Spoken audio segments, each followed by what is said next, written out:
ایک بنیادی نقطہ ہے، اس کو سمجھ لینا چاہیے کہ اللہ تعالیٰ کا معاملہ انڈیویجول سے اصل میں ہوگا آخرت میں، اور قوموں سے اللہ تعالیٰ معاملہ چکاتا ہے اسی دنیا میں۔ یعنی ایسا ہو سکتا ہے کہ اس دنیا میں ظالم ترین شخص جو ہے اس دنیا میں بڑے آرام سے اور ٹھاٹھ سے زندگی بسر کر کے چلا جائے اور اسے کچھ بھی نہ ہو، اور کوئی نیک بندہ حضرت عیسیٰ علیہ الصلوۃ والسلام جیسا جس نے انسانیت کی بے پناہ خدمت کی ہو، اور وہ یہاں سے بالکل ہر طرف سے پٹتا ہوا چلا جائے۔ لیکن آخرت میں معاملہ چونکہ انڈیویجول ہوگا، اللہ تعالیٰ ہر انڈیویجول کو بالکل اس کا جو ڈیو ہوگا وہ دے دے گا۔ لا یکلف اللہ نفسا الا وسعہا، کوئی شخص اللہ کے ہاں جواب دہ نہیں ہوگا مگر اپنی کیپیسٹی کی اور وسعت کے مطابق۔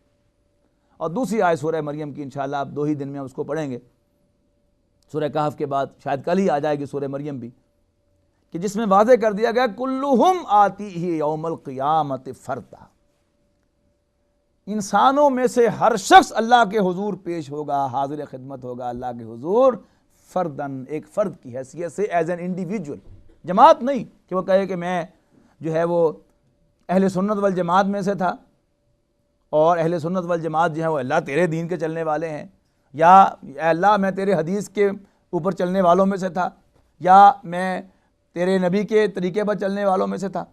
نہیں، ہر شخص انڈیویجولی جواب دہ ہوگا، کلہم آتیہ یوم القیامت فردا، ہر شخص اللہ کے حضور آئے گا قیامت کے دن ایک فرد کی حیثیت سے، اور اسے اپنے فرد کی حیثیت میں، اپنی انڈیویجول کیپیسٹی میں اللہ تعالیٰ کے ہاں جواب دہی کرنی ہوگی، جبکہ دنیا میں قوموں کا حساب ہوگا۔ کل ہم نے پڑھا تھا کہ ان اللہ لا یغیر ما بقوم حتی یغیروا ما بانفسہم، اللہ تعالیٰ کسی قوم کی حالت کو نہیں بدلتا جب تک کہ وہ خود اپنی حالت کو نہ بدلیں۔ تو یہ قاعدہ کلیہ ہے کہ اس دنیا میں فیصلے اجتماعی ہوں گے، جو قوم بحیثیت مجموعی نیکی کے راستے کو اختیار کرے گی، اللہ تعالیٰ اسے سربلند کرے گا، اس پر اپنی نعمتوں کی بارش کرے گا، اور جو قوم اللہ تعالیٰ کی بغاوت پر اتر آئے گی اسے اللہ تعالیٰ اس دنیا کے اندر سزا دے گا۔ علامہ اقبال نے اس کو واضح کیا ہے کہ فطرت افراد سے اغماض بھی کر لیتی ہے پر نہیں کرتی وہ ملت کے گناہوں کو معاف۔ نوٹ کیجئے گا، افراد اور ملت، فطرت افراد سے اغماض بھی کر لیتی ہے، ان سے چشم پوشی ہو جائے گی افراد سے۔ کوئی فرد جو ہے وہ انڈیویجول کوئی زیادتی کرے، کوئی برائی کرے، ہی کین بی کنڈونڈ، لیکن کوئی قوم بحیثیت مجموعی برائی کے راستے کو اختیار کرے پر نہیں کرتی وہ ملت کے گناہوں کو معاف۔ تو ہم لوگ کے جو پاکستان سے تعلق رکھنے والے ہیں، ان کے لیے تو یہ بہت ایک عبرتناک جو ہے یہ آیت ہے کہ ہم نے بھی اللہ تعالیٰ سے ایک ملک لیا کس بنیاد پر کہ اللہ ہمیں ایک خطہ زمین دے دے، ہم اس پر تیری مرضی کے مطابق زندگی بسر کریں گے، لیکن جب مل گیا تو باقی سب کچھ بنایا، لیکن کچھ نہیں بنایا تو دین کا نہیں بنایا۔ سب کچھ ہوا، ہم نے گھر بنائے، کوٹھیاں بنائیں، بنگلو بنائے، ہم نے دکانیں بنائیں، مارکیٹیں بنائیں، اور بھرپور ہم نے کمائیاں کی، فیکٹریاں لگائیں، ملیں لگائیں، لیکن کچھ نہیں کر کے دیا تو دین کا کچھ نہیں کر کے دیا۔ ایک کام جس کے لیے محنت نہیں کی وہ یہ کام ہے، جس کی سزا ملی ایک سے ایک بڑھ کر۔ مشرقی پاکستان ہم سے جدا ہوا، اب بس ہر وقت ایسا ہی معلوم ہوتا ہے، کچھ ہی دیر کی بات ہے کہ سندھ بھی گیا، کراچی بھی گیا، سرحد بھی گیا، اللہ ہی ہے کہ جو بچائے ہوئے ہے۔ آج بھی اگر ہم اپنے چمن کے بالی اگر بنا لیں موافق اپنا شعار، آج بھی چمن میں آ سکتی ہے پلٹ کے، چمن سے روٹھی بہار اب بھی، تو اللہ تعالیٰ کی مہربانیاں ہم پر ہو سکتی ہیں، اور شرط یہی ہوگی ہم خود بدلنے کو تیار ہوں۔ ہم میں سے ہر شخص جو ہے وہ دوسرے کو تو مورد الزام ٹھہراتا ہے، کوئی حکمرانوں کو مورد الزام ٹھہراتا ہے، کوئی مہاجروں کو مورد الزام ٹھہراتا ہے، کوئی پنجابیوں کو مورد الزام ٹھہراتا ہے، کوئی سندھیوں کو مورد الزام ٹھہراتا ہے، کوئی سیاستدانوں کو مورد الزام ٹھہراتا ہے، لیکن ہم میں سے کوئی شخص اپنے آپ کو مورد الزام ٹھہرانے کو تیار نہیں ہے کہ میں نے کیا غلطی کی تھی، میں اپنی تو حصے کی معافی مانگوں، میں تو عزم کروں کہ اللہ جس کے لیے تو نے مجھے ملک عطا کیا تھا، میری خدمت اس کے لیے حاضر ہے، کہ ان صلاتی و نسکی و محیای و مماتی للہ رب العالمین، کہ میں اس کے لیے اپنا تن من دھن اللہ کے حضور حاضر کر دوں۔ تو عسیٰ ربکم ان یرحمکم، کیا عجب کہ تمہارا رب تم پر رحم فرمائے، وَإِنْ عُدْتُمْ عُدْنَا، اور اگر تم نے زیادتی کی تو ہم بھی زیادتی کریں گے، وَجَعَلْنَا جَهَنَّمَ لِلْكَافِرِينَ، اگر تم حد سے بڑھے تو ہم بھی پھر آگے بڑھ کر تمہارا جواب دیں گے، وَجَعَلْنَا جَهَنَّمَ لِلْكَافِرِينَ حَصِيرًا، اور ہم نے کافروں کے لیے جہنم تیار کر رکھی ہے بطور ایک قید خانے کے، اِنَّ هَذَا الْقُرْآنَ يَهْدِي لِلَّتِي هِيَ أَقْوَمُ، یعنی بات کا آغاز کہاں سے ہوا تھا؟ آیت نمبر 2 میں دیکھیے، وَآتَيْنَا مُوسَى الْكِتَابَ وَجَعَلْنَا هُدًى لِبَنِي إِسْرَائِيلَ، اور ہم نے موسیٰ کو کتاب عطا کی تھی اور اس میں ہم نے ہدایت رکھی تھی بنی اسرائیل کے لیے، اللہ تتخذوا من دونی وکیلا، کہ میرے سوا کسی کو کارساز نہ سمجھو۔ اب آخری بات، ان ھذا القرآن یہدی للتی ہی اقوم، اب تورات کا دور گزر گیا، اب تو اے بنی اسرائیل، اے یہودیو، تمہارے لیے ایک ہی راستہ ہے، اور وہ راستہ کیا ہے کہ اب اس کتاب کو مان لو، ان ھذا القرآن یہدی للتی ہی اقوم، بے شک یہ قرآن ہدایت دیتا ہے، رہنمائی کرتا ہے اس راستے کی طرف، یہ اقوم جو سب سے سیدھا ہے۔ وَيُبَشِّرُ الْمُؤْمِنِينَ الَّذِينَ يَعْمَلُونَ الصَّالِحَاتِ أَنَّ لَهُمْ أَجْرًا كَبِيرًا، اور خوشخبری دیتا ہے ان لوگوں کو جو اچھے عمل کریں کہ بے شک ان کے لیے بہت بڑا اجر ہے، وَأَنَّ الَّذِينَ لَا يُؤْمِنُونَ بِالْآخِرَةِ، اور وہ لوگ کہ جو آخرت پر ایمان نہیں رکھتے، أَعْتَدْنَا لَهُمْ عَذَابًا أَلِيمًا، ان کے لیے ہم نے ایک دردناک عذاب تیار کر رکھا ہے۔ وَيَدْعُو الْإِنسَانُ بِالشَّرِّ دُعَاءَهُ بِالْخَيْرِ، اور انسان بڑا عجیب ہے کہ وہ دعا مانگ بیٹھتا ہے، پکار بیٹھتا ہے اپنے رب کو شر کے لیے، دعاء بالخیر، دعا کرتے ہوئے خیر کے مقابلے میں شر کی۔ وَكَانَ الْإِنسَانُ عَجُولًا، یعنی انسان کی جو کم نظری ہے، اسے یہ نہیں معلوم ہوتا کہ میرے لیے شر کیا ہے، میرے لیے خیر کیا ہے۔ وہ جو کہا سورہ بقرہ میں ہم پڑھ کر آئے کہ عَسَىٰ أَن تَكْرَهُوا شَيْئًا وَهُوَ خَيْرٌ لَكُمْ وَعَسَىٰ أَن تُحِبُّوا شَيْئًا وَهُوَ شَرٌّ لَكُمْ وَاللَّهُ يَعْلَمُ وَأَنْتُمْ لَا تَعْلَمُونَ، کہ کیا عجب کہ تم کسی چیز کو ناپسند کرو وہی تمہارے لیے اچھی ہو، اور کیا عجب کہ تم کسی چیز کو پسند کرو وہی تمہارے لیے بری ہو، اللہ جانتا ہے تم نہیں جانتے۔ تو انسان بڑا عجیب ہے کہ بعض اوقات اللہ سے بجائے خیر کے شر مانگ بیٹھتا ہے۔ ایک آدمی ایک چیز کے بارے میں زیادہ کریزی ہو جاتا ہے کہ مجھے یہ لینی ہے، چاہیے ہی چاہیے مجھے، حالانکہ اللہ تعالیٰ 2-3 دفعہ اسے اشارہ کرتا ہے کہ نہیں، یہ تمہارے لیے بہتر نہیں ہے، اس کے پیچھے نہ لگو، اس کے کھڑے نہ پڑ جاؤ۔ لیکن انسان باز نہیں آتا تو شر کے مقابلے میں، خیر کے مقابلے میں شر مانگ بیٹھتا ہے، جس طرح ہم ابھی مثالیں پڑھ کے آئے ابھی مکی صورتوں کے اندر کہ عذاب کی جلدی مچا رہے ہیں کہ لے آؤ عذاب، لے آؤ عذاب، لے آؤ عذاب۔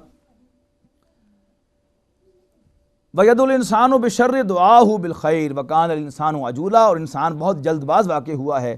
وَجَعَلْنَا اللَّيْلَ وَالنَّهَارَ آیَتَيْنِ، اور ہم نے بنایا رات اور دن کو 2 نشانیاں، فَمَحَوْنَا آیَةَ اللَّيْلِ، اور ہم نے محو کر دیا، چھپا دیا رات کی نشانی کو، وَجَعَلْنَا آیَةَ النَّهَارِ مُبْصِرَةً، اور ہم نے روشن بنایا دن کی نشانی کو، لِتَبْتَغُوا فَضْلًا مِّن رَبِّكُمْ، تاکہ تم اپنے رب کا فضل تلاش کرو، وَلِتَعْلَمُوا عَدَدَ السِّنِينَ وَالْحِسَابَ، اور اس رات اور دن کے نظام سے تمہارا سالوں کا حساب ہوتا ہے اور مہینوں کا حساب ہوتا ہے، عدد السنین والحساب، تاکہ تم سالوں اور باقی حساب کتاب کر سکو ٹائم کے۔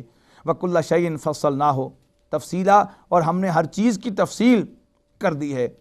وَكُلَّ إِنسَانٍ أَلْزَمْنَاهُ طَائِرَهُ، اور ہر انسان کا کہ گلے میں ہم نے اس کا اعمال نامہ جو لٹکا دیا ہے۔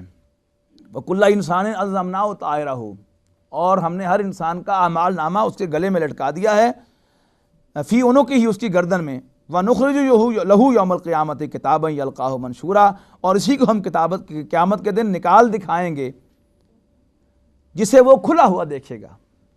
اس سے مراد کیا ہے کہ آج بھی اگر کوئی انسان اپنے گریبان میں جھانکے، محاورہ نا ہمارے یہاں اپنے گریبان میں جھانکنا، تو اپنے گریبان میں جھانکے گا تو آج بھی اپنے اعمال نامے کو اپنے سامنے پائے گا، کہ ہر شخص اپنے گریبان میں جھانک کر دیکھ سکتا ہے کہ میں کیا ہوں، کتنے پانی میں ہوں، دوسروں کو وہ کیا کہتا ہے، کیا پوز کرتا ہے، کیا لوگوں پر روب ڈالتا ہے، کیسے وہ سیاسی بیانات دیتا ہے، وہ سب کو ایک طرف رکھیے، لیکن اپنے گریبان میں جھانکے تو آج بھی اسے اپنے آپ کو صحیح نظر آئے گا۔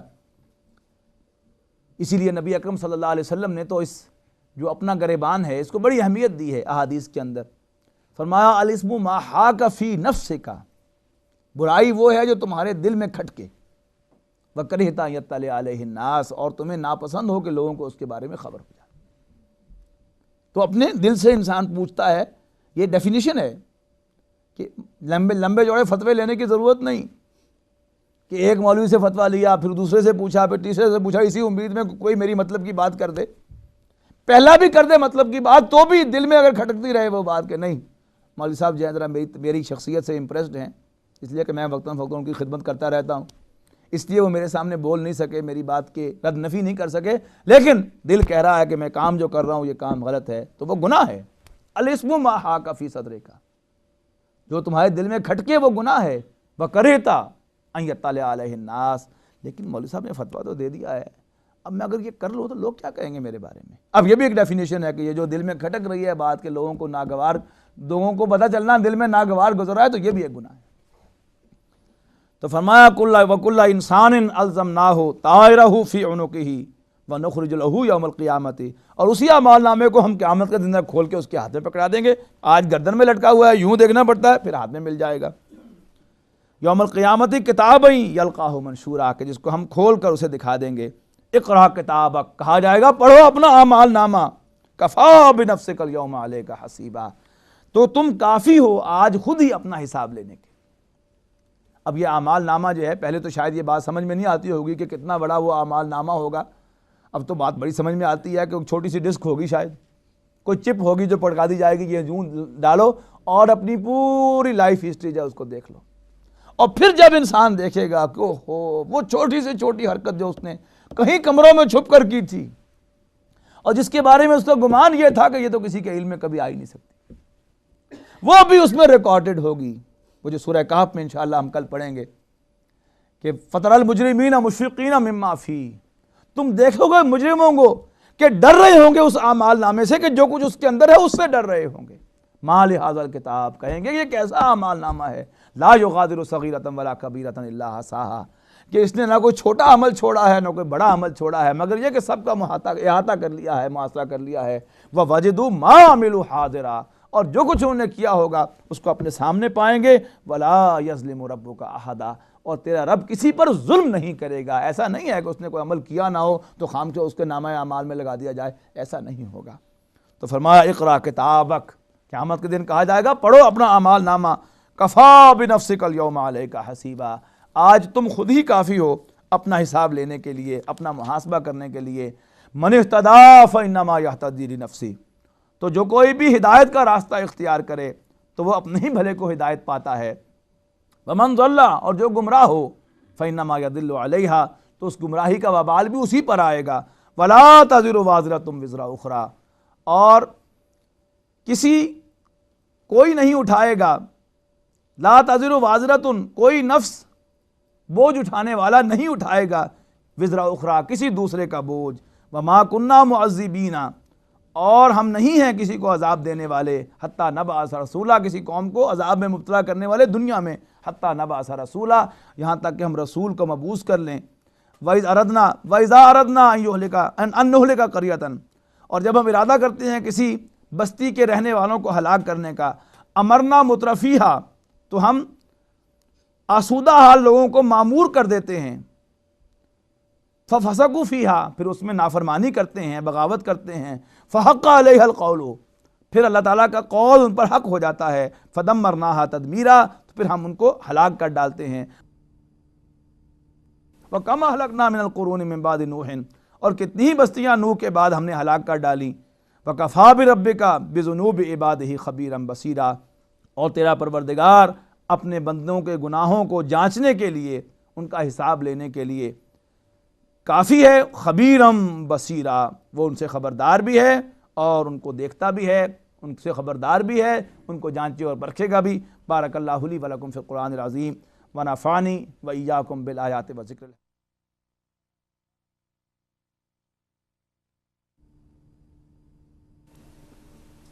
اعوذ باللہ من الشیطان الرجیم، بسم اللہ الرحمن الرحیم. من اهتدى فإنما يهتدي لنفسه ومن ضل فإنما يضل عليها ولا تزر وازرة وزر أخرى وما كنا معذبين حتى نبعث رسولا. وإذا أردنا أن نهلك قرية أمرنا مترفيها ففسقوا فيها فحق عليها القول فدمرناها تدميرا. وَكَمْ أَهْلَكْنَا مِنَ الْقُرُونِ مِنْ بَعْدِ نُوحٍ وَكَفَى بِرَبِّكَ بِذُنُوبِ عِبَادِهِ خَبِيرًا بَصِيرًا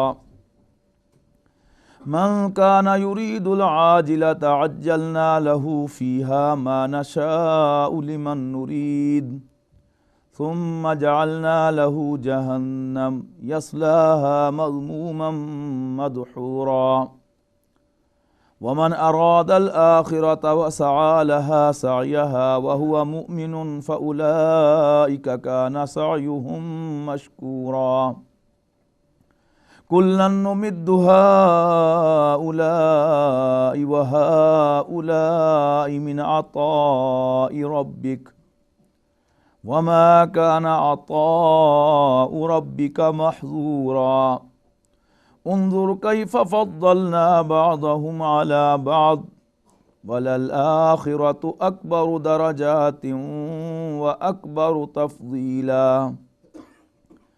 لا تجعل مع الله إلها آخر فتقعد مذموما مخذولا من اهتدى فإنما يهتدي لنفسه جو کوئی ہدایت حاصل کرے، ہدایت کو اختیار کرے تو اپنے ہی بھلے کو ہدایت اختیار کرتا ہے، اور جو گمراہ ہو تو اس کی گمراہی کا وبال بھی اسی پر آئے گا، اور کوئی بوجھ اٹھانے والا کسی دوسرے کا بوجھ نہ اٹھائے گا، اور ہم کسی قوم کو عذاب دینے والے نہیں ہیں یہاں تک کہ ہم کسی رسول کو مبعوث کر لیں، اور جب ہم ارادہ کرتے ہیں کہ ہم کسی بستی کو تباہ کریں تو ہم اس کے کھاتے پیتے لوگوں کو حکم دیتے ہیں کہ وہ نافرمانی کریں فیہا، اس بستی میں، یعنی یہاں حکم دینے سے مراد یہ ہے کہ اللہ تعالیٰ کا یہ فیصلہ ہے کہ اب اس بستی کو عذاب دینا ہے، تو پھر اس کے جو کھاتے پیتے لوگ ہیں وہ بغاوت، ان کے لیے اللہ تعالیٰ ان کی رسی دراز کر دیتا ہے کہ پھر وہ اپنی بغاوت پر اتر آتے ہیں، اور پھر اس بغاوت کے نتیجے میں فحق علیہ القول، اللہ تعالیٰ کی بات حق ہو جاتی ہے، فدمرناہا تدمیرا، تو ہم اس کو ہلاک کر ڈالتے ہیں۔ وَكَمْ أَهْلَكْنَا مِنَ الْقُرُونِ مِنْ بَعْدِ نوح، اور کتنی بستیاں ہم نے نوح کے بعد علیہ السلام ہلاک کر دیں۔ وَكَفَى بِرَبِّكَ بِذُنُوبِ عِبَادِهِ خَبِيرًا بَصِيرًا، اور اپنے بندوں سے کو دیکھنے کے لیے، ان سے خبردار رہنے کے لیے تیرا رب کافی ہے، اپنے بندوں سے، اپنے بندوں کے گناہوں سے خبردار رہنے اور انہیں دیکھنے کے لیے تیرا رب کافی ہے۔ اس کے بعد سورہ شورا کے اندر، سورہ بنی اسرائیل کے اندر، اس سورت کا دوسرا نام سورۃ الاسراء بھی ہے، یہ ذہن میں رکھیے گا۔ ان دو آیات میں قرآن مجید کی حکمت کا ایک بہت اہم موتی جو ہے وہ ہمارے سامنے آ رہا ہے، اور یہ ہے کہ انسان کی چاہت پر اللہ تعالیٰ کا رد عمل کیا ہوتا ہے۔ اس دنیا میں انسان کسی چیز کا طالب ہو، خواہش مند ہو، تو اللہ تعالیٰ اس کی خواہش کس طرح پوری کرتا ہے، اور اگر کوئی شخص اس دنیا میں رہتے ہوئے آخرت کا طالب ہو تو اللہ تعالیٰ اس کی خواہش کو کیسے انٹرٹین کرتا ہے۔ ارشاد ہوا من کان یرید العاجلۃ عجلنا لہ فیہا ما نشاء لمن نرید، جو کوئی چاہتا ہے عاجلہ کو، عاجلہ کہتے ہیں جلدی سے مل جانے والی چیز، یعنی دنیا، یعنی آخرت جو بعد میں ہے، اور عاجلہ جلدی مل جانے والی، خود دنیا کا لفظ جو ہے ادنا کا مؤنث ہے، الحیات الدنیا قریب والی زندگی، یعنی اقصی دور والا اور دنیا قریب والا۔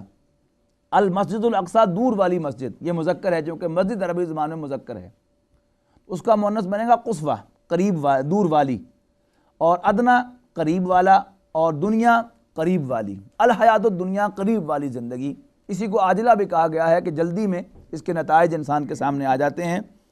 تو فرمایا من کان یرید العاجلۃ، جو کوئی بھی ارادہ رکھتا ہے دنیا کا، عجلنا لہ فیہا، ہم اسے جلد ہی عطا کر دیتے ہیں دنیا کی وہ چیز جو وہ مانگ رہا ہے، یا دنیا میں سے کچھ، لہو فیہا، اس کے لیے ہم جلدی دے دیتے ہیں، لیکن لمن نرید ما نشاء، اس کی خواہش کے مطابق نہیں دیتے اس کو، جتنا ہم چاہتے ہیں اتنا دے دیتے ہیں، اور مانگنے والے تو سبھی ہیں، لیکن ہم سب کو نہیں دیتے، لمن نرید، جس کو ہم چاہتے ہیں وہ دیتے ہیں۔ یعنی ہر انسان دنیا کا طالب ہے، کوئی انسان ایسا نہیں ہے الا ماشاء اللہ کہ جس میں دنیا کی خواہش نہ ہو کہ مجھے دنیا کی یہ نعمت بھی مل جائے، وہ بھی مل جائے، وہ بھی مل جائے۔ لیکن اللہ تعالیٰ نے اس کو اپنے ہاتھ میں رکھا ہے کہ کسے دینی ہے دنیا، کسے نہیں دینی، اور کتنی دینی ہے، کتنی نہیں دینی۔ اب یہ دو کنڈیشنز کے ساتھ اس کو اپروو کرتا ہے اللہ تعالیٰ درخواست کو کسی بھی دنیا کے طالب کی۔ من کان یرید العاجلۃ عجلنا لہ فیہا ما نشاء لمن نرید، جتنی چاہیں، جسے چاہیں، ثم جعلنا لہ جہنم، پھر ہم نے اس کے لیے جہنم تیار کی ہے، یصلاھا مذموما مدحورا، تو اس میں ڈالا جائے گا نفرت کے ساتھ اور دھکے دے کر۔ ومن اراد الآخرۃ، ہاں جس نے ارادہ کیا آخرت کا، جو آخرت کا طالب ہوا، وسعی لہا سعیہا، اور اس نے اس کے لیے سعی کی، محنت کی، کوشش کی، جیسا کہ اس کی محنت کا حق ہے۔ اب یہاں نوٹ کیجئے کہ دنیا کی طلب میں محنت کا ذکر ہی نہیں کیا، اس لیے کہ دنیا کا ہم میں سے الا ماشاء اللہ ہر شخص طالب بھی ہے، اور الا ماشاء اللہ ہر شخص اس کے لیے محنت بھی کرتا ہے۔ ہر شخص، کوئی ہوتا ہے بے وقوف کے جو گھر میں بیٹھ جاتا ہے کہ دنیا خود ہی میرے پاس آ جائے گی چل کے، ورنہ ہم میں سے ہر شخص جو ہے وہ صبح کو نکلتا ہے کوئی رزق کی تلاش کے لیے کہ اللہ تعالیٰ کا فضل تلاش کروں، تو محنت کرتا ہے۔ لیکن آخرت کے بارے میں الا ماشاء اللہ ہم سب یہی سمجھتے ہیں کہ بس ہم آخرت کو مان لیا ہم نے تو محنت کی ضرورت نہیں ہے، لہذا دنیا میں محنت کا ذکر ہی نہیں کیا۔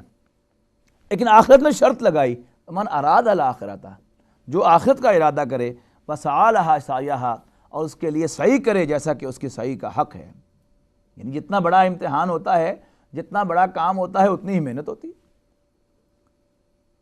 ایک 5ویں گریڈ کا امتحان پاس کرنے کے لیے کتنی محنت کرنی پڑتی ہے، لیکن آپ کو میڈیسن میں ڈگری حاصل کرنے کے لیے اور آپ کو پی ایچ ڈی کرنے کے لیے کتنی محنت کرنی پڑتی ہے، ان دونوں کے درمیان فرق کو ذہن میں رکھیے۔ تو یہاں فرمایا آخرت لینی ہے، ہمیشہ ہمیشہ کے باغات میں ہمیشہ ہمیشہ کا گھر لینا ہے، اور اس کی ساری اللہ تعالیٰ کی رضا اور اس کی فیسلٹیز لینی ہے جنت کی، تو اس کے لیے محنت بھی اتنی ہی ہونی چاہیے جیسا کہ اس کا حق ہے۔ وسعی لہا سعیہا، اور اس کے لیے محنت کی جیسا کہ اس کی محنت کا حق ہے۔ وَهُوَ مُؤْمِنٌ، اور وہ صاحب ایمان ہو، فَأُولَٰئِکَ کَانَ سَعْیُهُم مَشْکُورًا، تو یہ وہ لوگ ہیں کہ جن کی سعی مشکور ہوگی، جس کی سعی کی قدر کی جائے گی، ایکسیپٹ کی جائے گی۔ کُلًّا نُمِدُّ هَٰؤُلَاءِ وَهَٰؤُلَاءِ مِنْ عَطَاءِ رَبِّكَ، کُلًّا نُمِدُّ هَٰؤُلَاءِ وَهَٰؤُلَاءِ، ہم ان کو اور ان سب کو تیرے رب کی بخشش سے مدد دیتے ہیں، تیرے رب کی عطا میں سے عطا کرتے ہیں۔ یہ دنیا کے طالب ہیں انہیں بھی دیتے ہیں، اور جو آخرت کے طالب ہیں انہیں بھی دیتے ہیں، جو اس کے طالب ہیں انہیں بھی دیتے ہیں، جو اس کے طالب ہیں انہیں بھی دیتے ہیں۔ وَمَا كَانَ عَطَاءُ رَبِّكَ مَحْظُورًا، اور تیرے رب کی بخشش، تیرے رب کی عنایت رکی ہوئی نہیں ہے، اس پر کوئی بند لگا ہوا نہیں ہے، اس پر کسی اور کی سینکشن کی ضرورت نہیں ہے۔ ہی از آل اتھورائزڈ، وہ جس کو چاہے دے، جس کو چاہے محروم رکھے، اسی کی حمد ہے، اسی کی ثنا ہے، وہی مالک ہے، وہ جسے چاہے عطا کرے، جسے چاہے محروم رکھے، جسے چاہے زیادہ دے، جسے چاہے کم دے، جسے چاہے ترسا ترسا کے دے، جسے چاہے بن مانگے دے، کوئی اس کے ہاتھ پکڑنے والا نہیں۔ اس کی رزاقی، اس کا تقاضا کیا ہے، اس کے مالک ہونے کا ثبوت کیا ہے کہ واقعی مالک ہو۔ اگر اس پر بھی کوئی پابندیاں ہیں، اگر اس پر بھی جکڑ بندیاں ہیں، اگر وہ بھی قواعد کا پابند ہے، پھر وہ مالک نہیں ہے۔ تو کُلًّا نُمِدُّ هَٰؤُلَاءِ وَهَٰؤُلَاءِ مِنْ عَطَاءِ رَبِّكَ وَمَا كَانَ عَطَاءُ رَبِّكَ مَحْظُورًا انظُرْ كَيْفَ فَضَّلْنَا بَعْضَهُمْ عَلَىٰ بَعْضٍ، دیکھو ہم نے کیسے بعض کو بعض پر فضیلت بخشی ہے۔ لیکن دنیا ہی میں دنیا کے فضیلت پر ریجھ نہ جاؤ، اصل فضیلت کیا ہے؟ آخرت کے فضیلت ہے۔ وَلَلْآخِرَةُ، رہی آخرت، اکبر درجات، وہ درجوں میں بہت بڑی ہے، سب سے بڑی ہے، وَأَكْبَرُ تَفْضِيلًا، اور آخرت کی فضیلت بھی سب سے بڑی ہے۔ اس دنیا کی فضیلت کیا ہے کہ کوئی شخص کو زیادہ مالدار بن جائے، کسی کو اولاد زیادہ مل جائے، کسی کو مال زیادہ مل جائے، کسی کو دنیا کا عہدہ جو ہے وہ بڑا مل جائے، یہ دنیا کی فضیلتیں ہیں۔ لیکن وَلَلْآخِرَةُ أَكْبَرُ دَرَجَاتٍ، آخرت بڑی ہے درجے کے لحاظ سے بھی، وَأَكْثَرُ وَأَكْبَرُ تَفْضِيلًا، اور آخرت بڑی ہے فضیلت کے اعتبار سے بھی۔ اللہ تعالیٰ یہ بات ہمارے دلوں میں بٹھا دے کہ واقعی آخرت ہی بڑی ہے درجے کے لحاظ سے، اور آخرت ہی بڑی ہے فضیلت کے اعتبار سے۔ وَلَا تَجْعَلْ مَعَ اللَّهِ إِلَٰهًا آخر، لا تجعل مع اللہ، شکریہ، لا تجعل مع اللہ الہًا آخر، مت بنا اللہ کے ساتھ کسی اور کو الہ، مت بنا اللہ کے ساتھ کوئی اور خدا، کوئی اور معبود، کوئی اور الہ، فَتَقْعُدَ مَذْمُومًا مَخْذُولًا، ورنہ بیٹھ رہو گے بے کس ہو کر اور درماندہ حال ہو کر۔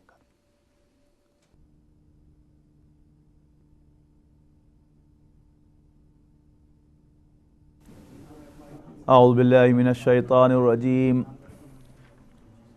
بسم اللہ الرحمن الرحیم۔ وَقَضَىٰ رَبُّكَ أَلَّا تَعْبُدُوا إِلَّا إِيَّاهُ وَبِالْوَالِدَيْنِ إِحْسَانًا إِمَّا يَبْلُغَنَّ عِندَكَ الْكِبَرَ أَحَدُهُمَا أَوْ كِلَاهُمَا فَلَا تَقُل لَّهُمَا أُفٍّ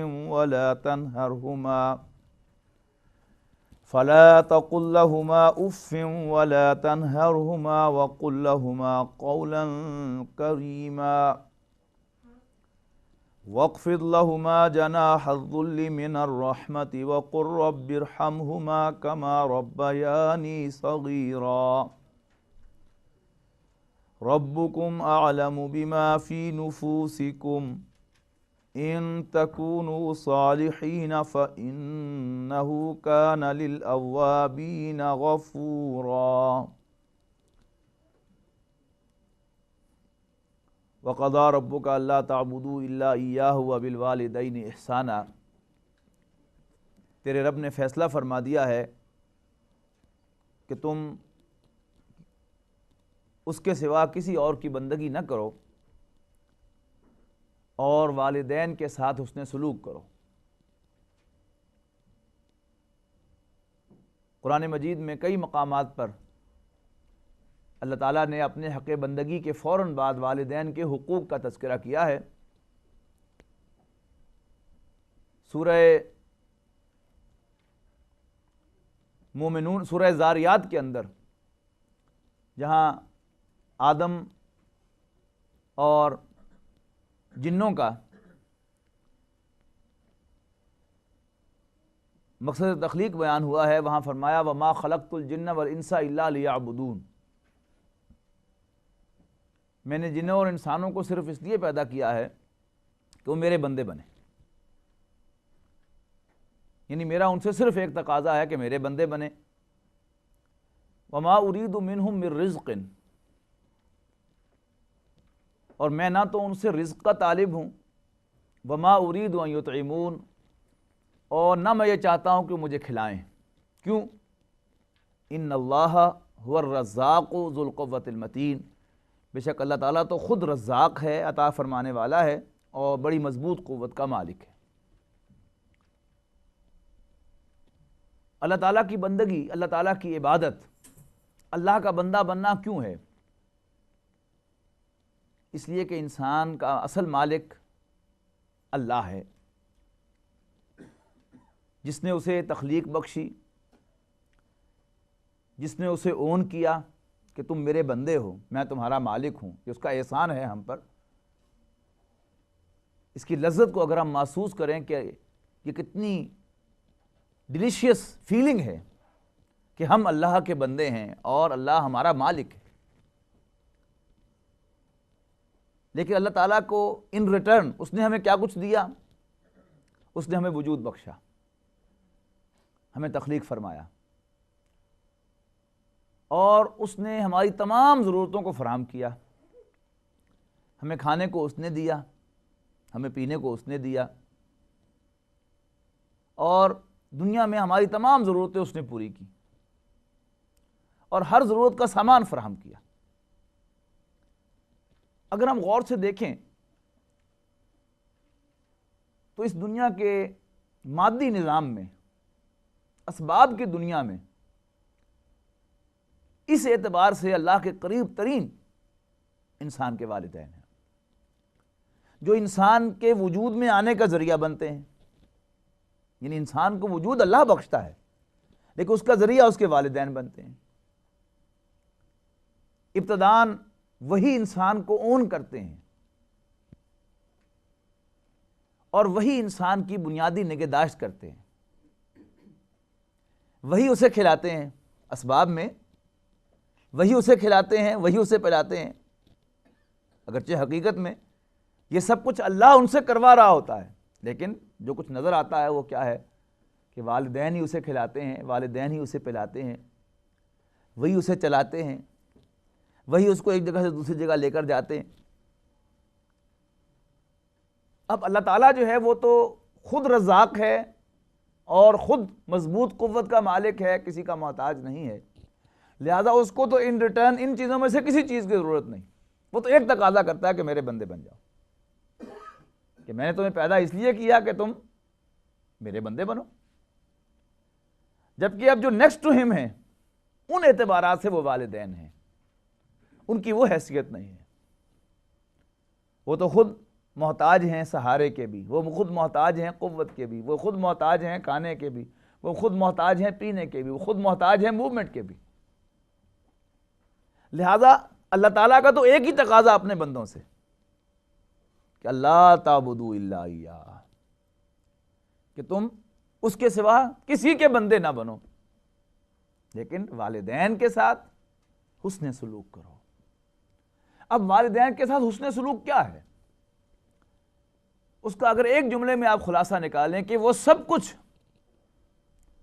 جو انہوں نے اس وقت تمہارے ساتھ کیا تھا جب وہ تمہیں اون کرتے تھے اپنی اولاد کی حیثیت سے، ان میں سے کسی چیز کی ضرورت جب ان کو اس وقت ہو کہ جب تم بحیثیت والدین انہیں اون کرو، تو وہ سب کچھ فراہم کرنا انہیں تمہاری ذمہ داری ہے، اور اس کو کوئی ان کا کوئی ایکسٹرا فیور نہ سمجھنا، بلکہ ان کا حق سمجھ کر انہیں دینا، یہ ہے خلاصہ والدین کے حقوق کا۔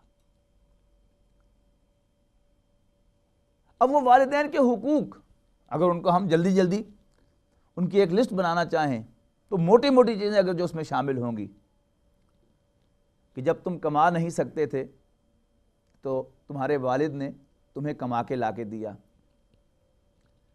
جب تم کھا نہیں سکتے تھے تو تمہاری والدہ نے تمہیں کھلایا۔ پھر یہ کہ انسان کے وجود میں آنے میں جو سخت ترین مشقت اس کی والدہ جھیلتی ہے،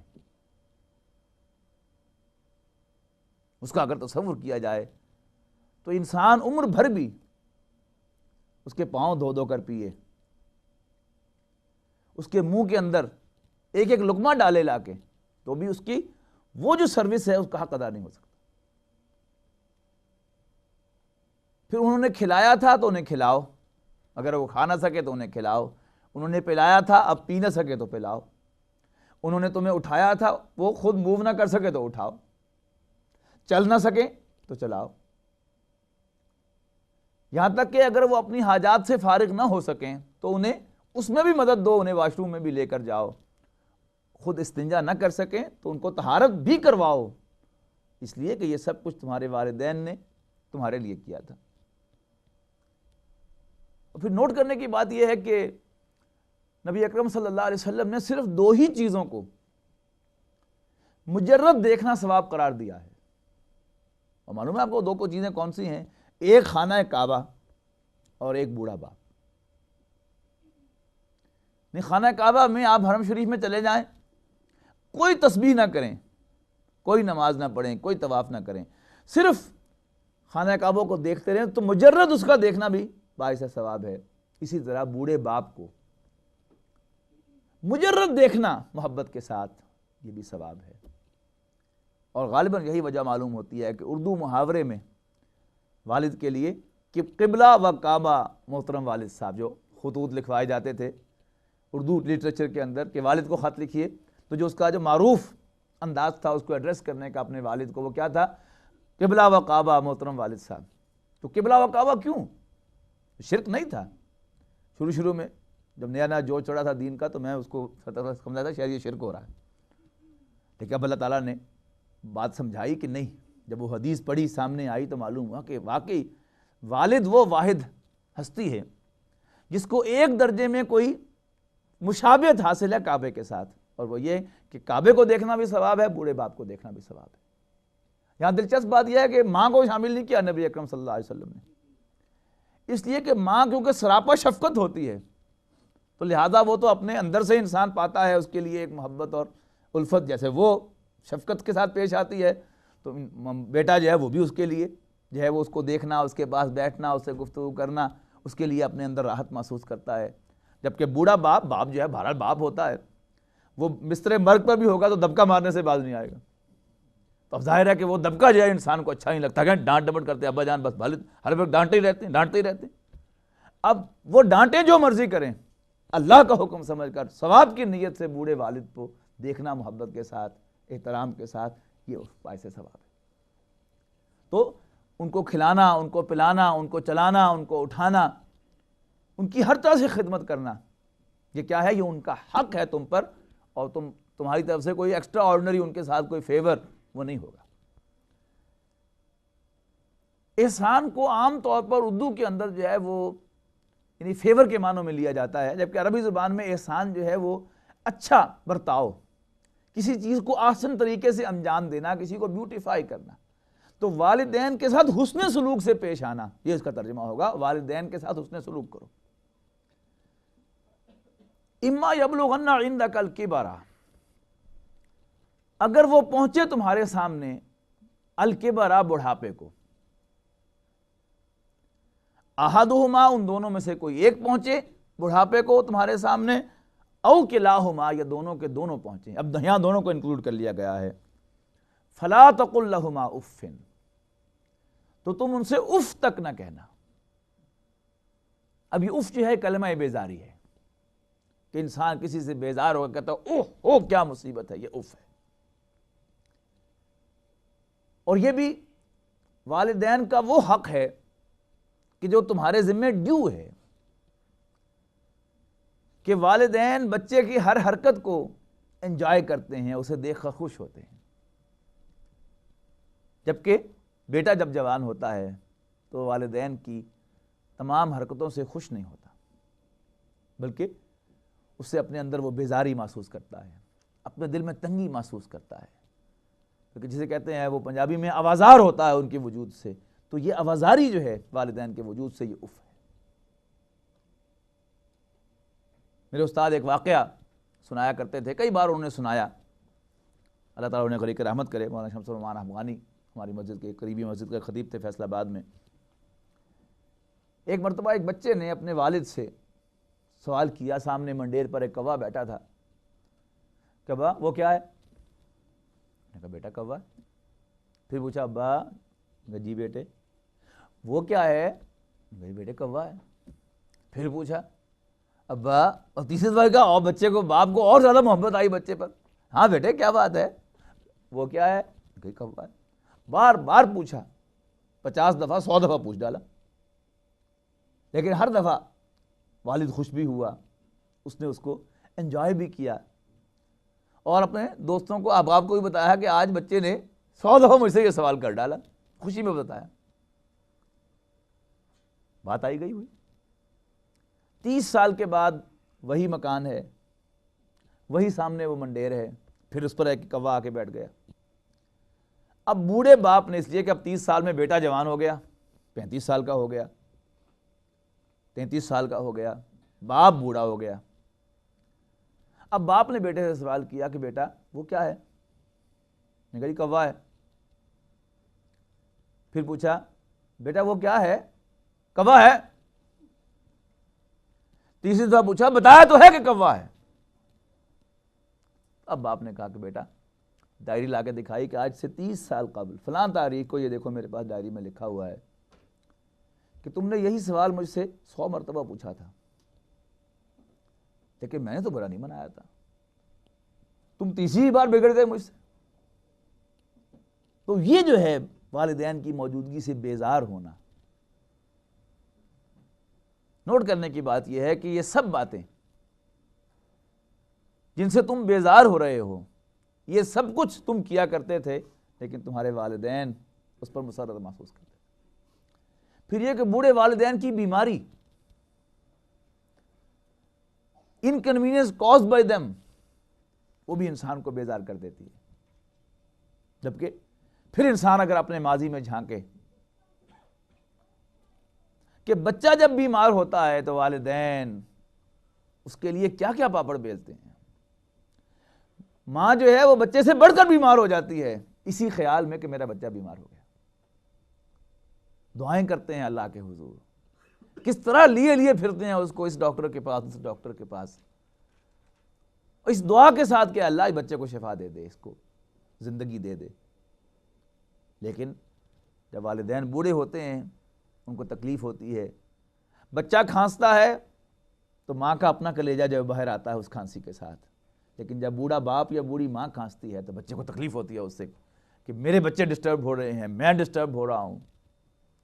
یہ جو ہے یہ ہے وہ احساس بیزاری, وہ آبازاری کو جو انسان اپنے والدین بوڑھے والدین سے محسوس کرتا ہے, اور یہ ہے جس سے منع کیا جا رہا ہے کہ اما یبلغن عندک الکبر احدہما او کلاہما, اگر پہنچے تمہارے سامنے ان میں سے کوئی ایک بڑھاپے کو یا دونوں تو ان سے اف تک نہ کہو, ولا تنہرہما, اور انہیں ڈانٹو نہیں, وقل لہما قولا کریما, اور ان سے نرم لہجے میں بات کرو.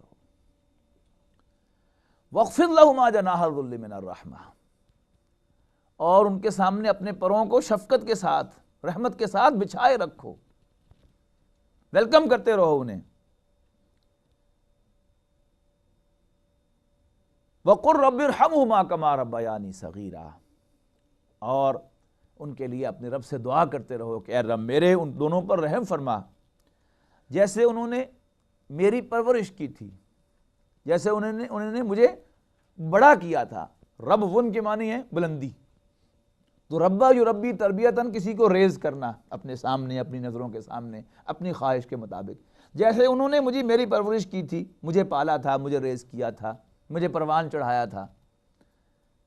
صغیرہ جب میں چھوٹا تھا.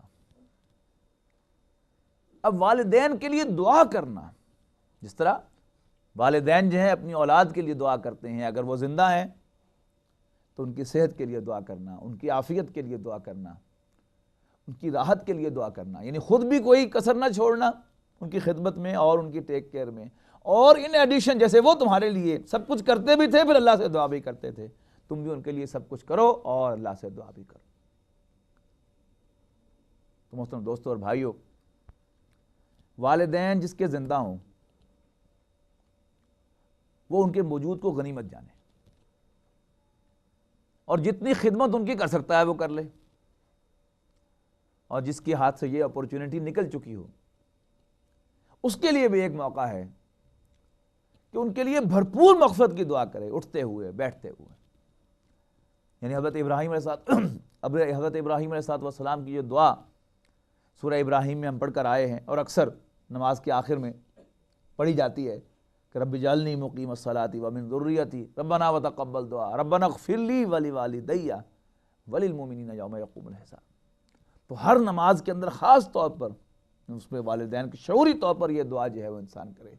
پھر نماز کے علاوہ بھی اٹھتے ہوئے بیٹھتے ہوئے, جب اپنے بچوں کی آپ جو ہے وہ ٹیک کیئر کر رہے ہوں اسی وقت یاد کیجئے کہ جب میں چھوٹا تھا تو میرے والدین نے میری اس طرح ٹیک کیئر کی تھی, تو اللہ انہیں بخش دے. اور یہ ذہن میں رکھتے ہوئے کہ ہم میں سے ہر شخص گناہ گار ہے, ہر شخص خطا کار ہے, ہمارے والدین بھی یقیناً گناہ گار بھی ہوں گے, خطا کار بھی ہوں گے, تو اے اللہ تو انہیں بخش دے, اے اللہ تو ان کی مغفرت فرما دے, اے اللہ تو ان کی خطاؤں سے درگزر فرما دے. تو یہ ہے وہ والدین کا حق جو قرآن مجید نے اسٹیبلش کر دیا ان آیات کے اندر بھی اور دوسری آیات کے اندر بھی, کہ وَاخْفِضْ لَهُمَا جَنَاحَ الذُّلِّ مِنَ الرَّحْمَةِ وَقُلْ رَبِّ ارْحَمْهُمَا كَمَا رَبَّيَانِي صَغِيرًا رَبُّكُمْ أَعْلَمُ بِمَا فِي نُفُوسِكُمْ. اب بعض کیفیات ایسی ہی ہو سکتی ہیں, خاص طور پر اس دور میں بہت سی بیماریاں ایسی ہیں جن میں کچھ پرہیز درکار ہوتا ہے, تو والدین کو سختی کے ساتھ جو ہے وہ ان کے بینیفٹ میں, جیسے والدین بھی اپنے بچے کو ڈانٹ لیتے ہیں جب محسوس ہوتا ہے کہ بچہ کو ایسی حرکت کر رہا ہے جس میں اس کا اپنا نقصان ہوگا, ایسی شرارت کر رہا ہے کہ جس میں اس کی گرنے کا اندیشہ ہے. تو ایسی کسی سچویشن میں اگر والدین کے ساتھ کبھی سختی سے پیش آنا بھی پڑ جائے تو اس کے پیش آنے میں کوئی حرج نہیں ہے, بشرطے کہ ان کی توہین مقصود نہ ہو, ان کی دل آزاری مقصود نہ ہو. تو اگر ایسا ہوگا معاملہ تو ربکم اعلم بما فی نفوسکم، تمہارا رب خوب جانتا ہے جو کچھ تمہارے دلوں میں ہے. ان تکونوا صالحین، اگر تم واقعی نیک بن گئے، فإنہ کان للأوابین غفورا، تو بے شک وہ تو توبہ کرنے والوں کے ساتھ بہت ہی غفور ہے، ان کو بخشنے والا ہے. وآت ذی القربى حقہ والمسکین وابن السبیل ولا تبذر تبذیرا. اب والدین کے بعد جو ہیں، والدین کے تھرو ریلیٹڈ کیا ہیں؟ رشتے ہیں. اصل جو رشتہ ہے اس دنیا کے اندر وہ کیا ہے؟ اولاد اور والدین کا رشتہ ہے. اب اسی سے باقی رشتے جو ہیں وہ سب ان کی معرفت جا کے ڈیولپ ہوتے ہیں، یا وہ ان لاز کے رشتے ہیں کہ جو بیوی کی معرفت یا شوہر کی معرفت ڈیولپ ہوتے ہیں. تو باقی جو اپنے رشتے ہیں ان لاز کے علاوہ، وہ سب کے سب ان میں اصل سورس کیا ہوتی ہے؟ وہ رشتہ باپ بیٹے کا رشتہ، یا ماں بیٹے کا رشتہ، یا باپ بیٹی کا یا ماں بیٹی کا رشتہ ہے، والدین اور اولاد کا رشتہ. اس سے پھر آگے تعلق، بھائی کیا ہے؟ ماں جایا ہے. بہن کیا ہے؟ ماں جائی ہے. خالہ کیا ہے؟ وہ ماں کی بہن ہے. ماموں کیا ہے؟ ماں کا بھائی ہے. چچا کیا ہے؟ وہ باپ کا بھائی ہے. دادا کیا ہے؟ وہ باپ کا باپ ہے. نانی کیا ہے؟ وہ ماں کی ماں ہے. تو یہ سب کیا ہیں؟ وہ اس رشتے سے آگے پھر پھیل رہے ہیں. تو بات کا آغاز کیا معاشرتی زندگی میں والدین کے حقوق سے. والدین کے تو حقوق ہیں بہت سارے، ان کے لیے تو سراپا خدمت کرنی ہے ان کی، لیکن باقی جو رشتہ دار ہیں ان پر اب یہ بات کیسے ایکسٹینڈ ہوگی؟ مال خرچ کرنا، یعنی بجائے اس کے کہ وہ جو مالی صدقات ہیں انسان کے، وہ انسان کسی ایسی جگہ پر دے کہ جو اس میں آپ کا نام تو کسی تختی تو کسی جگہ پر لگ جائے، لیکن اللہ تعالیٰ کے ہاں پیش نظر کیا ہے؟ اگر آپ کے اپنے عزیز و اقارب کے اندر کوئی حقدار ہے مالی اعانت کا، تو سب سے پہلا حقدار وہی ہے. تو آت ذی القربى حقہ والمسکین وابن السبیل ولا تبذر تبذیرا. اب مال کی بات شروع ہوئی تو پہلے اقربا کا ذکر کیا، پھر مساکین کا، پھر مسافروں کا، یعنی رفتہ رفتہ یہ بات جو ہے وہ آگے چلتی چلی جائے. ولا تبذر تبذیرا، اور مال کو بیجا خرچ نہ کرو. ان المبذرین کانوا اخوان الشیاطین، بے شک بیجا خرچ کرنے والے تو شیطانوں کے بھائی ہیں. وکان الشیطان لربہ کفورا، اور شیطان اپنے رب کا ناشکرا ہے. فضول خرچی کے لیے قرآن مجید میں دو اصطلاحات ہیں، ایک اسراف سین کے ساتھ اور دوسرے تبذیر. اسراف ہے ضرورت پر ضرورت سے زائد خرچ کرنا، یعنی کھانا ایک ضرورت ہے لیکن مرغن سے مرغن کھانے اور ایک وقت پر ملٹیپل ڈشز جو ہیں وہ اپنے دسترخوان پر لے کر آنا، یہ کیا ہے؟ یہ اسراف ہے. اسی طرح سواری ایک ضرورت ہے، تو بس ایسی سواری کہ جس سے انسان کا کام چل جائے، وہ سڑک پر انسان کو تنگ نہ کرے، اور جہاں بھی اسے ٹرانسپورٹ کرنا ہے آپ کو ٹرانسپورٹ کر دے، اس سے آپ کی ضرورت پوری ہوگی. لیکن اس میں اب بہتر سے بہتر کار، اعلیٰ سے اعلیٰ کار، لگزوریس سے لگزوریس کار، یہ کیا ہے؟ یہ اسراف ہے. تبذیر جو ہے یہ بالکل جدا شے ہے، کسی ایسی چیز پر پیسے خرچ کرنا جس کی سرے سے کوئی ضرورت نہیں، شادی بیاہ کے موقع پر. اور پھر جو فضول رسومات ہیں ہماری، ان کی کوئی اصل نہیں، کوئی ضرورت نہیں، ان پر یعنی ہزاروں کے حساب سے ڈالرز خرچ کر دینا بلا ضرورت، یہ تبذیر ہے. اس سے پھر دل دکھتا ہے انسانوں کا. وہ لوگ کہ جو یعنی آپ بیجا جو ہیں ایک تقریب منا رہے ہیں جس کا کوئی کام نہیں ہے، تو وہاں پر جہاں آپ کے عزیز و اقارب آئیں گے، آپ کے دوست اور احباب آئیں گے، اور اس میں یقیناً کچھ لوگ وہ بھی ہوں گے جو کھاتے پیتے ہوں گے، اور کچھ وہ بھی ہوں گے جن سے آپ کا کوئی تعلق تو ہے لیکن وہ بڑی ٹائٹ فائنینشیل پوزیشن میں ہوں گے. اب ان کا دل دکھے گا کہ یہاں پیسہ جو ہے وہ ضائع کیا جا رہا ہے، پانی کی طرح بہایا جا رہا ہے، پیسہ جلایا جا رہا ہے، منی ٹو برن. ان کا دل دکھے گا. پھر وہیں پر کچھ لوگ ہوں گے کہ جو سرو کرنے والے ہوں گے، وہیں پر کچھ لوگ ہوں گے کہ جو آپ کو مختلف سروسز دے رہے ہوں گے، لیکن بیچارے وہ بہت ہوں گے تنگ حال میں ہوں گے معاشی اعتبار سے، ان کا دل دکھے گا. اب انسانوں کے درمیان تفریق پیدا ہوگی، انسانوں کے درمیان بغض و عداوت پیدا ہوگا، اور یہ شیطان کے کاموں میں سے ایک کام ہے جس کو سورہ مائدہ کے اندر ہم پڑھ کر آئے ہیں. شراب اور جوئے کی حرمت کا جہاں پر ذکر ہے بہت واضح الفاظ میں وہاں پر فرما دیا گیا کہ انما یرید الشیطان ان یوقع بینکم العداوۃ والبغضاء فی الخمر والمیسر. بے شک شیطان تو یہ چاہتا ہے کہ وہ شراب اور جوئے کے ذریعے تمہارے درمیان بغض و عداوت پیدا کرتا ہے. یعنی شراب اور جوئے کے ذریعے سے بغض و عداوت، یعنی شراب پیے گا، جذباتی ہوگا، غصہ آئے گا تو غصے میں کسی کا سر پھوڑ دے گا، کسی کو جان سے مار ڈالے گا. جنسی جذبہ ہوگا تو ماں بہن کی تمیز ختم کر دے گا، اپنی بیوی میں اور کسی دوسری عورت میں فرق نہیں کرے گا. تو کیا ہوگا؟ دنگا فساد ہوگا، انسانوں کے درمیان دیواریں کھڑی ہوں گی. تو یہ بغض و عداوت کہ جو شراب کے ذریعے سے اور اسی طرح جوئے کے ذریعے سے، ایک شخص اس نے آپ کے ساتھ کاروبار کیا یا آپ کو کوئی سروس دی، اس سروس کے نتیجے میں آپ سے وہ کچھ لے گیا، آپ پیسے لے گیا کچھ آپ سے، تو وہ دیتے ہوئے آپ کو دکھ نہیں ہوتا. لیکن ایک ہے کہ پر چانس آپ سے $10,000 جو ہے وہ آپ کی جیب سے لے گیا، یا جوئے میں تو پھر $1 ملین بھی جو ہے وہ بھی جوئے میں انسان کھو سکتا ہے، تو وہ لے گیا، اس پر پھر انسان کو طیش آتا ہے، اور اس طیش میں پھر سب کا سب جو ہے بغض و عداوت کی بنیادیں جو ہیں پڑتی ہیں. تو اسی طرح ہوتا ہے تبذیر سے کہ آپ کے پاس جلانے کو پیسہ ہے، آپ کے پاس بہانے کو پیسہ ہے، آپ وہ بہائیں گے تو آپ لوگوں کا دل جیت نہیں سکتے، بلکہ آپ لوگوں کے دلوں کے اندر جو ہے وہ کدورت پیدا کر سکتے ہیں اپنے کے لیے. تو اس سے پہلے بھی ذکر کیا آت ذی القربیٰ حقہ والمسکینہ، کہ اقربا کو ان کا حق دو، اور پھر اس کے بعد واضح کر دیا کہ یہ سب جو حق ہے یہ مال کے اعتبار سے ہے. ویسے بھی بٹوین دی لائنز وہ واضح ہے کہ وہ مال دینا ہے، مال خرچ کرنا ہے. مال انسان اگر ان جینون جگہوں پر خرچ نہیں کرے گا تو آپ وہ اندر ہی اندر پھدکے گا. انسان کو ضرورت محسوس ہوگی کہ میرے پاس اتنا بینک بیلنس ہے، لوگوں کو پتہ تو چلنا چاہیے نا کہ میں کھاتا پیتا آدمی ہوں، میں ویل آف ہوں. اب وہ ویل آف دکھانے کے لیے جو ہے انسان وہ سب تبذیر کرے گا. تو فرمایا وَإِمَّا تُعْرِضَنَّ عَنْهُمْ ابْتِغَاءَ رحمت من ربک کا ترجوہا. کبھی ایسی بھی کیفیت ہوتی ہے کہ انسان ویسے تو صدقہ و خیرات کرتا ہے، لوگوں کو یاد رکھتا ہے، اپنے مال میں سے حصہ دیتا ہے، لیکن اسے محسوس ہوتا ہے، کبھی ایسا بھی ہوتا ہے کہ وہ محسوس کرتا ہے کہ ابھی میرے پاس دینے کے لیے کچھ نہیں ہے. تو ایسے وقت میں بھی مس بیہیو کرنا کسی کے ساتھ، کسی مانگنے والے کے ساتھ جو بھی امید لے کر آیا ہے کہ آپ اس کی کوئی مدد کریں گے مالی اعتبار سے، اس کے ساتھ مس بیہیو کرنا یہ اس وقت بھی جائز نہیں ہے اگر کوئی ایسی کیفیت ہو. اما تعرضن، اگر تمہیں ان سے منہ پھیرنا ہی ہو، اعراض کرنا ہی ہو،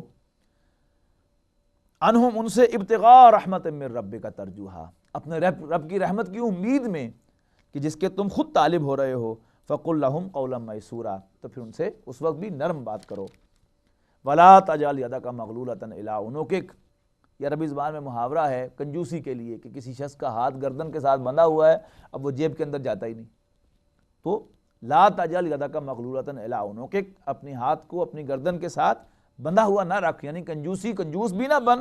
ولا تبسطھا کل البسط، اور نہ ہی فضول خرچ ہو جا کہ اس کو بالکل کھلا چھوڑ دے. فتقعد ملوما محسورا، کہ وہ درماندہ حال ہو کر اور بالکل ملامت زدہ ہو کر بیٹھ رہے، ملامت زدہ ہو کر اور درماندہ حال ہو کر بیٹھ رہے. ان ربک یبسط الرزق لمن یشاء ویقدر، بے شک تیرا رب ہی ہے کہ جس کو چاہتا ہے اس کے لیے رزق کو کشادہ کر دیتا ہے، کھلا دیتا ہے، اور جس کے لیے چاہتا ہے اس کے رزق کو ناپ تول کر دیتا ہے. جب ناپ تول کر دے گا تو رزق لازماً تنگ ہو جائے گا.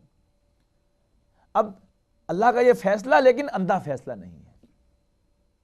ایسا نہیں ہے کہ اللہ تعالیٰ نے جیسے کوئی یوں بس پھینک دیا جس کے ہاتھ جتنا لگ گیا سو لگ گیا، نہیں.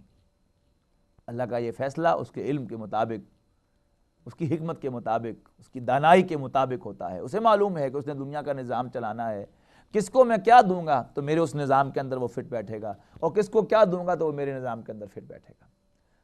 بڑی ماڈریشن سی بعض اوقات جو نیک لوگ ہیں، شرفاء ہیں، شریف نیچر کے لوگ اللہ نے پیدا کیے ہیں بہت سارے، ان کو بہت یہ چیز بودر کرتی ہے، کھاتے پیتے لوگوں سے بھی میں سے بھی اور جو تنگ دست ہیں ان میں سے بھی، کہ اللہ نے یہ کیا تقسیم بنائی ہے کہ کچھ جو ہیں وہ بہت امیر ہیں، کچھ بہت غریب ہیں، تو اللہ نے سب ایک جیسے پیدا کیوں نہیں کیے. تو آگے جا کر انشاءاللہ وہ بھی ہم پڑھیں گے کہ اللہ تعالیٰ نے یہ تقسیم جو کی ہے سخریاً، سروسز کے لیے کی ہے، جس کے لیے بڑا خوبصورت مصرع ہے کہ میں بھی رانی تو بھی رانی، کون بڑھے گا پانی. اگر سب جو ہیں وہ کھاتے پیتے ہوں اور ایک ہی لیول پر ہوں تو پھر دنیا کا نظام تو نہیں چل سکتا. تو اللہ تعالیٰ نے اس دنیا کے نظام کو چلانے کے لیے یہ سارا جو ہے وہ سلسلہ بنایا ہے کہ کچھ لوگوں کو اللہ نے خوشحال بنایا ہے، کچھ لوگوں کو تنگ دست بنایا ہے، اور پھر اس سے نظام چلتا ہے. کہ ایک دوسرے کے ہم کام آتے ہیں، ہم ایک دوسرے کو سرو کرتے ہیں، کوئی جو ہے وہ ڈونر بنتا ہے، کوئی ریسیپینٹ بنتا ہے۔ تو اللہ تعالیٰ کی یہ ساری تقسیم اندھی تقسیم نہیں ہے، انہو کان بعبادہ خبیرا بصیرا، بے شک وہ تو اپنے بندوں سے خبردار بھی ہے اور انہیں دیکھتا بھی ہے۔ ولا تقتلوا اولادکم خشیۃ املاق، اور اپنی اولاد کو مفلسی کے ڈر سے، ناداری کے ڈر سے، تنگ دستی کے ڈر سے، غربت کے ڈر سے قتل نہ کرو۔ نحن نرزقہم وإیاکم، ہم انہیں بھی رزق دیتے ہیں اور خود تمہیں بھی ہم ہی رزق دیتے ہیں۔ ان قتلہم کان خطأ کبیرا، بے شک ان کا قتل کرنا بہت بڑی خطا ہے، بہت بڑا گناہ ہے۔ ولا تقربوا الزنا انہ کان فاحشۃ وساء سبیلا، اور زنا کے تو قریب بھی نہ جاؤ۔ کیوں؟ انہ کان فاحشۃ، بے شک وہ تو ایک برائی ہے، وہ تو ایک بے حیائی ہے، وساء سبیلا، اور بہت برا راستہ ہے۔ یہاں نوٹ کیجئے گا کہ ولا تقربوا الزنا کہا ہے، اس کے قریب بھی نہ جاؤ، اور پورے قرآن مجید میں آپ کو یہ جو امپیریٹو ہے، نیگیٹو ڈونٹ نہیں ملے گا کہ ولا تزنوا، زنا نہ کرو۔ کیوں نہیں کہا؟ اس لیے کہ یہ اللہ تعالیٰ نے انسان کی ایسی کمزوری بنائی ہے کہ اس میں انسان کوئی لائن ڈرا کر کے ٹھہر نہیں سکتا اپنی لائن کی بنیاد پر۔ ہاں، اللہ نے جو لائنز کھینچی ہیں ان میں سیفٹی بھی اللہ تعالیٰ فراہم کرتا ہے، ویسے وہاں بھی سیفٹی نہیں ہو سکتی۔ یعنی مالی اعتبار سے ہم میں سے ہر شخص جو ہے اس کی ایک لائن ہوتی ہے کہ نہیں یہ تو نہیں کرنا، بس یہ تو حرام ہے، ہاں اتنے میں کوئی حرج نہیں ہے، میں سود خود لوں گا نہیں، لیکن بہرحال سود دینا تو ایک مجبوری ہے، چلیے یہ دے دیتا ہوں۔ کوئی کہتا ہے کہ نہیں سودی کاروبار نہیں کرنا، لیکن تھوڑی بہت ملاوٹ جو ہے اس میں کیا حرج ہے؟ اب ملاوٹ کا بھی کوئی لیول ہے۔ ملاوٹ کیا ہوتی ہے کہ آپ جو ہے وہ لیبل لگا رہے ہیں ایک چیز پر کہ وہ خالص ہے، لیکن حقیقتاً وہ چیز خالص نہیں ہے۔ اچھے اچھے دیندار لوگ کپڑا بنا رہے ہیں پاکستان میں اور اس پر مورے لگا رہے ہیں میڈ ان جاپان کی، اور ملاوٹ کس چیز کا نام ہوتا ہے؟ بددیانتی کس چیز کا نام ہوتا ہے؟ دھوکہ کس چیز کا نام ہوتا ہے؟ اور یہی لچھن جو ہے وہ یہاں بھی ہوتے ہوں گے، مجھے یہاں معلوم نہیں کہ کس انداز سے وہ ہوتا ہے، لیکن نیچر ایک ہوتی ہے انسان کی، لیکن اس کے جو ایکسفولیشن ہے وہ مختلف ہوتی ہے، اس کی ایکسپریس ہوتی ہے وہ اور طریقے سے ہوتی ہے۔ تو انسان لائن ڈرا کرتا ہے کہ نہیں یہ تو میں نہیں کروں گا۔ کوئی کہتا ہے جی میں رشوت تو نہیں لوں گا، لیکن کمیشن جو ہے وہ تو اب کوئی حرج نہیں، اب مال خریدنا ہی ہے، وہ تو زبردستی جو سیلر ہے وہ دیتا ہے، میں نہیں لوں گا تو وہ خود کھا جائیں گے، تو چلو کمیشن لے دیتا ہوں۔ کوئی کہتا ہے کہ نہیں رشوت بھی نہیں لینی، کمیشن بھی نہیں لینی، لیکن جو سرکاری املاک ہیں ان کو اپنے ذاتی استعمال میں لاتا رہوں گا۔ سرکاری گاڑی ہے اگر پاس تو اس کو بھی مزے سے ٹھاٹ سے استعمال کروں گا اپنے ذات کے لیے، اور اگر کوئی چیز ہے سرکاری اپنی پوزیشن کے اندر اس کو بھی اپنے ذاتی استعمال میں لاؤں گا۔ ملازمین ہے تو ان سے بھی گھر کے کام لوں گا۔ اب یوں کیا ہے کہ ہر شخص نے اپنی ایک لائن ڈرا کی ہوئی ہے اور اس پر انسان پوری زندگی جو ہے بسر کر دیتا ہے۔ لیکن یاد رکھیے گا جنسی معاملات میں انسان کوئی سیلف آرڈینڈ لائن جو وہ ڈرا نہیں کر سکتا، اگر وہ ڈرا کرے گا تو کبھی اس پر قائم نہیں رہے گا۔ بڑے سٹل انداز میں ان نوئنگلی وہ انسان بس ہوتے جائے، وہ وہاں تک پہنچے گا جس کا کبھی خود اس نے تصور بھی نہیں کیا ہوگا۔ یہاں تک کہ میں یہ کہتا ہوں کہ وہ لوگ کہ جو جنسی بے روی میں بہت آگے نکل چکے ہوں، کبھی ان سے بھی کوئی ہارٹ ٹو ہارٹ ٹاک کیجیے آپ، اور انہیں سمجھائیے کہ بھائی آپ یہ کیا کر رہے ہیں، تو بدترین شخص جو آپ کے خیال میں ہو وہ بھی آپ کو برا نظر نہیں آئے گا، معلوم ہوگا کہ وہ بھی اس کام کو برا تو سمجھتا ہے۔ لیکن وہ جو کہا تھا کسی سید زادے سے، وہ ان کا ملتان سرائی کے علاقے سے تعلق تھا، انہوں نے کہا سائی کی تھی کہ سائیں پتہ نہیں لگا تھی گیا، کہ پتہ ہی نہیں چلا، بس ہوتے آہستہ آہستہ جو ہو گیا، پتہ ہی نہیں چلا۔ اور واقعی اس میں انسان کو پتہ نہیں چلتا سوائے اس کے کہ اللہ اور اس کے رسول نے جو حدود قائم کی ہیں، اللہ اور اس کے رسول نے جو سیفٹی میجرز بتائے ہیں، ہم ان سیفٹی میجرز کو اڈاپٹ کریں۔ اور وہ سیفٹی میجرز کون سے ہیں؟ وہ ستر و حجاب کے احکام ہیں۔ اللہ ظالم نہیں ہے کہ اس نے عورت پر اتنی پابندیاں لگا دی کہ تم جو ہے وہ اس سے زیادہ اپنے جسم کو گھر کے اندر بھی ایکسپوز نہیں کر سکتی، اور جب باہر نکلنا ہو تو پھر اوپر ایک بڑا جلباب بھی لے لو، اور کیجیے گا یہ حکم کہاں آیا ہے؟